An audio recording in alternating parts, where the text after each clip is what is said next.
We continue our coverage out of Nasrec. This is the ANC's 6th policy conference. We're joined now by Pravin Gordhan. He's, of course, a member of the ANC's NEC. Mr. Gordhan, good evening to you. Thanks for your time today. How have things been going? How have you found the commission so far, the conference so far? No, excellent. Very lively. Lots of debates, lots of new ideas, and lots of passion for making sure that the ANC does the right things by South Africa and its interests. What are you finding is coming out a lot? Because, of course, there has been this warning that if the ANC continues on what is viewed as a narrow, internal, self-centered path, then it won't go anywhere in its journey of recovery. So what are you getting a sense of out of these discussions? No, precisely that. We have a huge responsibility, as previous generations of South African leaders have had within the ANC, much wiser and more developed than we were. Because why was the ANC created? It was created to unite South Africans at a particular point in time. Secondly, throughout its history, it's developed a philosophy around what democracy should mean, what non-racialism should mean, what sensitivity to gender and women's rights must mean, which is particularly important right now. And above all, to serve the poorer people in South Africa and make sure that we improve their standard of living. If we become self-centered, then it's about our own pockets and not about the welfare of society. So to the extent that we might have lost that focus a little bit in some areas of our work, we must use this as an opportunity to reorientate ourselves, to recognize that if we don't serve people, people can just kick us out of government, to put it plainly. And if you want to commit political suicide, then continue to do the wrong things. So the flip side of that coin is a recognition that on the one hand, let's look at the policy framework that we've had. Secondly, look at the progress that we've made, because there has been progress. And thirdly, recognize that there are new circumstances both within South Africa and outside of South Africa. And how do we capitalize on that in order to improve the economy, improve the energy situation, and above all, in the immediate environment, to help people to deal with high fuel prices, high food prices, high unemployment, the exasperation of youth, and energize different parts of the state so that we can do something about it. Some of it is being done excellently at the moment, and some things we can build on and improve. Why do you think the party finds itself in this weak position that it's in today? We probably lost our way along the way in becoming more interested in the fruits of government rather than making sure that the fruits are used for the benefit of the people. And often we are described as the ANC is corrupt, when in fact there are individuals in the ANC who are in fact corrupt. And thirdly, because at certain levels, our ability to provide the right kind of services to people, say local government for example, have not borne the right kind of fruit. And that's why these sorts of conferences give us the opportunity to reorientate ourselves and ask ourselves some serious questions. Are you here for the people, or are you here for yourself? Are you here for the country, or are you here for advancing your career? Now, you can both advance your career, because younger people are developing politics as a career. And what does it mean for us as a political organization? And if you like, older activists like us come from a very different culture of service, of mobilizing, of organizing, and of ensuring that we do the right things as well. But on the whole, I think there's a very optimistic direction that the discussions are going. Of course, if we're going to reflect honestly about issues of corruption, it's not just members of the ANC that are found to be corrupt. If we look at the Zondo Commission report, it points to some policies of the ANC that have enabled an environment of corruption, such as the deployment committee and how it goes about doing its work and putting individuals in state-owned enterprises? Yeah, I think the deployment issue sometimes gets construed the wrong way. All over the world, when your government loses and my government comes in, I obviously come in with officials and politicians who are going to occupy key positions. In the United States, for example, a new president walks in with 6,000 people. So the old president walks out with 6,000 people. When you lose, that's what you walk out with. When I walk in with a new crew, so to speak. When the British finally settle on who they want as their prime minister, you'll see Johnson's people leaving and whoever is succeeding him bringing people in. So that's the first point. The second point is that the studies and retrospective look at state capture certainly shows that appointing ministers in the right place, officials in the right places, both in the government departments and in SOEs, was one component. The second component were people outside of government who were the brokers, so to speak, that some of the academics are calling. And thirdly, there was the masterminds who made sure that, I don't know, the estimates range between 50 and 100 billion rands leaving South Africa through our financial system and other ways as well. And along the way, you've had South African companies benefiting, but you've also had major multinational companies that have benefited as well. And they're clearly identified in those reports as well. The point is that it happens under the watch of the ANC, and in some instances aided and abetted by members of the ANC, some of which have been deployed to those positions, who are clearly not the best capacitated to be in those positions. No, sometimes you get very skillful people who actually know their job, but also decide that they will allow themselves to be corrupted in the way they were at the end of the day. So you can get a very good engineer running something, but making sure that they will pay 4 times, 5 times the price of a commodity or a part or whatever it is that they are buying, or an IT system that they are buying, and they then become beneficiaries. But the key point is there's a distinction between the organization and the individuals who have been doing this.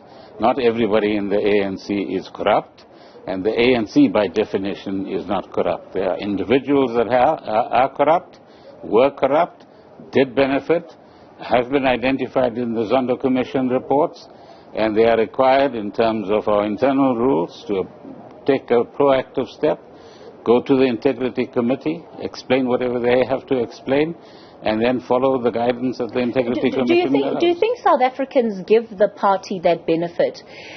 Because even this idea that there are good people and bad people in the ANC, that there's a good ANC, there's a bad ANC, it seems to be a false dichotomy. And no, it's not false. I didn't steal a single cent from anybody. And I'm a member of the ANC, so you can't call me corrupt. So like me, there are thousands of others who want the ANC to do the right thing, who want the ANC to be honest, who want the ANC to be principled, and who want the ANC to stick to its mission and not be diverted from its mission. What is preventing it from doing that? Doing what? From not being corrupt, to sticking to its mission. No, what's preventing the party from doing that? No, what prevented it was certain individuals used their position both within the ANC and within government, in different spheres of government, in order to abuse that power, in order to engage in corrupt activities, as has been shown at the Commission. So do you, when you reflect on where the country is today, honestly believe that the era of corruption is over? No, I think the scale of it, as we saw it during the state capture period and has been described by Chief Justice Zondo, doesn't exist at the moment. But within many institutions, many of the SOEs, for example, corruption is still happening. So there are people in certain entities who are deliberately part of syndicates, and some of us have said it publicly. So there's a coal syndicate that delivers a truck of coal, half of which is rubble and half of which might be coal. But it's treated as coal and it's paid for as coal. There are other types of syndicates that deliver fuel oil, for example. But the truck comes in, and the President has described that as well, appears to offload 100,000 liters of fuel oil, actually offloads nothing at 2 o'clock or 3 o'clock in the morning, and drives off, but it gets paid for it by an insider. At the end of the day, there are people who are... I'm going to pause you there. We'll continue the conversation in a moment. I've just got a break coming up. We'll continue the conversation. ANC NEC member Pravin Gordhan, you hear him, they bring up the issue of where he believes there's still corruption taking place. Of course, it affects ESCOM, it affects generation capacity in this country. It's one of the conversations we'll have, load shedding. What kind of impact will that have on how people respond to the party going forward? Continue the conversation here in Nasrec. You're right, we've touched on a number of issues, and we'll get to some of the issues around consequence management in the party, because it really is about the renewal of the ANC. Pravin Gordhan talks about how those that are participants in corruption, guilty of wrongdoing, have been identified, and that signals the fact that the party is moving in the right direction. Of course, the reality is some of those members are in this very meeting. Some of them are heading some of the very commissions we talk about. So what does that really mean? Is there truly a process of renewal? But before we get to that, Mr. Gordhan, I want us to talk about this issue of electricity, because it's really what is driving South Africans up the wall. Everybody has had it with load shedding. Do you think voters are going to punish you for that as a party? We don't know, and the frustration is perfectly understandable of both businesses and of people at home. There are critical times when they want electricity and they want to do certain basic things like cook meals and study and so on, that the lights are not on. And that is why the President, over the last few weeks, has been working extremely hard amongst 5 or 6 of our key ministries for a start, and with a whole lot of constituencies outside, to develop the plan which he announced a few days ago. And a plan which says, ESCOM, you better do better than you're doing at the moment in terms of giving us more megawatts from the existing mix of plants that you have, whether it's nuclear, hydro, and in particular the coal-powered plants, and do better maintenance, and try to overcome some of the malfeasance that is still within the system itself, where there are outside players that are also actually involved. The second is that let's find some solutions to some short-term energy requirements. In other words, can we connect? There are firms in South Africa that have 100 megawatts or 50 megawatts extra that are available. ESCOM, go ahead. The procurement process has been made easier. Buy those extra megawatts and put it onto the system as well. The third is all of our departments are under instruction and have been directed to cut red tape so that we make the processes of procurement, of giving permits and other processes shorter, quicker, and more coordinated. And as he announced, there's a kind of one-stop shop that has now been put in place, and the presidency has a number of senior people, including the DG herself, who will make sure that these things actually happen. And you'll hear more about this in the next few days when we elaborate that. And then the fourth is to get more investment, both from the state, where that capability exists, financially and otherwise, and from the private sector as well. So if you want to set up a solar plant and you can sell directly to the municipality, go ahead. If a municipality has the opportunity to buy megawatts outside of this ESCOM electricity system, you can go ahead as well and do that. So there's a number of pathways that have been opened up, some of which will give us immediate relief. Some, there might still be bits of load shedding, but a lot more controlled, we hope, than has been over the last few weeks when the illegal strikes seriously impacted on 5 or 6 power stations and their ability to produce the megawatts. And all of that in the medium term will begin to give us more and more megawatts on the system. An extension of the transmission grid into Eastern Cape and Northern Cape. But there's a lot of money involved there, something between 100 and 150 billion rands over 10 years needs to be put into extending the grid. But if we can get that process going, and we've got the transmission company now established as a separate part of Eskom, under Eskom Holdings. So there are a number of moving parts right now, and certainly we'll see every 6 months, I think we will see improvements. Eskom's financial position is a great risk to the sovereign as it stands.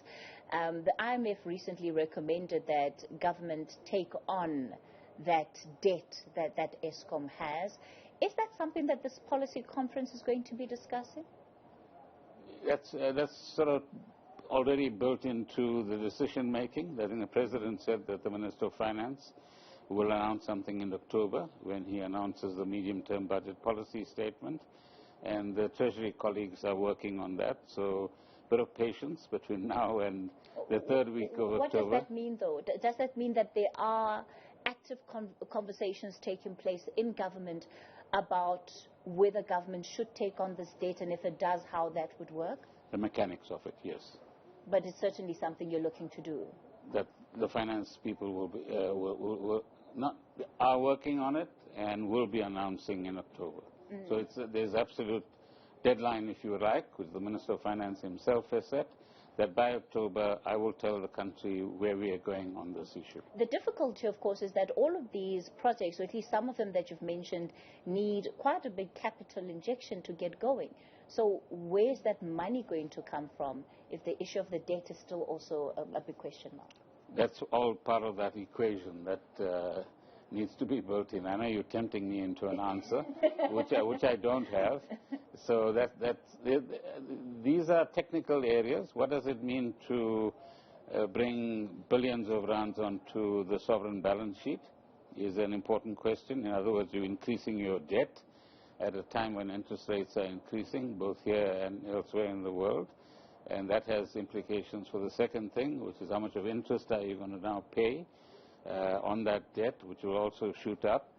And thirdly, when that shoots up, it crowds out other expenditure. So part of the responsibility that the Treasury has, since I've been there, I know what it means, is to balance all of these factors out in a way in which it's a sustainable solution for the country as a whole. SOEs have developed a bad rep in this country because they're seen mostly as being dysfunctional, as being a resource drain on the country's fiscus. There's been talk over a number of years about what to do, especially with a big number of SOEs, and questions about whether or not we in fact need all of them. There hasn't been much progress beyond just that. I mean, we're sitting again with SOEs like Denel, whose financial position is precarious, haven't been able to pay staff in months, and there doesn't seem to be anything forthcoming about how we help these SOEs, if in fact we help them, out of the positions they're in. So you'll remember that the President established the Presidential SOE Council, half of which is government ministers, half of the team that he put in place is from the private sector. And the private sector team is divided into 3 different work streams. The first one has been looking at what are the structural options in terms of how you house these entities and how do you govern them.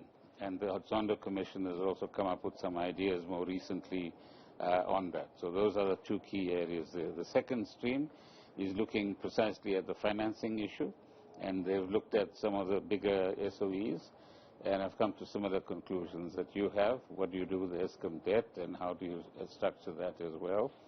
And the third one is the important one in respect of your question, which is, do you need all of these? And if you don't need them, how do you consolidate them? So some departments have actually moved ahead. Small business being one. They had two different entities. They're in the process of merging them. But in some cases, they're created by legislation. So you've got to amend the legislation before you can get the merger itself completed. So they will come up with recommendations, and they're moving on that already. Is privatization one of the key things that is being looked at when it comes to... That's a dirty word in South African politics. Yes. So what we do as the ANC is to ask the question, do we need private sector involvement, and do we need private sector capital? Because the state doesn't have, as you said earlier on, all of the capital to take care of all of these issues. So that SOE Council will come up with solutions, and one of the solutions that they've proposed to the President is the idea of a holding company for the 3, 4, or 5 major strategic entities which are able to stabilize themselves sooner rather than later. The second is to cut down the number. And that's the second set of proposals that will come in. Third, we have short memories. And that is, what damage does the state capture do to these huge institutions? In Transnet, for example, we complain about the fact that not enough coal, for example, could be exported through Richards Bay. But the fact of the matter is that there was this very infamous 1064 locomotive deal, 1,064 locomotives. And that stuck in a court process with 2 Chinese companies, and Transnet is running short of a couple of hundred locomotives at the moment. And there are 300 locomotives that are stuck in South Africa because you can't access parts from these companies. All of this is a legacy of state capture. And today, the current management and the board has to solve all of those problems. So then, how do you feel, just to end it off, how do you feel about the fact that some of your colleagues who have been named in the Zondo Commission of Inquiry report are not only still members of the ANC, but are still senior members of the ANC, actively participating in processes of the ANC? And there doesn't seem to be any clear way that the ANC is processing that Zondo Commission report or even holding its members accountable. No, there is a paper that has been prepared in response to the Zondo Commission report, so you might be able to access it. I'm not too clear on what you can and can't access. We were chatting with the Treasurer General who said that there are processes, but there was nothing clear that he could tell us about. So firstly, there's a paper, so that will be adopted here or commented on in the commissions, which would have happened in the morning session today. And I think there's a fairly clear line there. Secondly, part of that is a response from the ANC side to the Commission.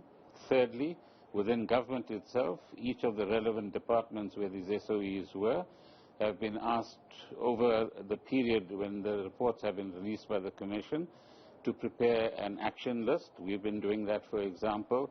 The Eskom board has been doing it. The Transnet board has been doing it. I'm sure the PRASA board has been doing something, and so on. And all of that will be consolidated by the presidency and submitted to Parliament in October. But we're not waiting just for that. Where charges have to be laid, they have been laid. Where the SIU investigations have taken place, those matters have gone to the SIU tribunal so that money could actually be collected from those as well. And then internally, like I said earlier on, there is a pathway, and the pathway is all of you be humble enough, voluntarily go to the Integrity Commission, say whatever you want to say, and then we'll have to follow whatever recommendation the Integrity Commission makes.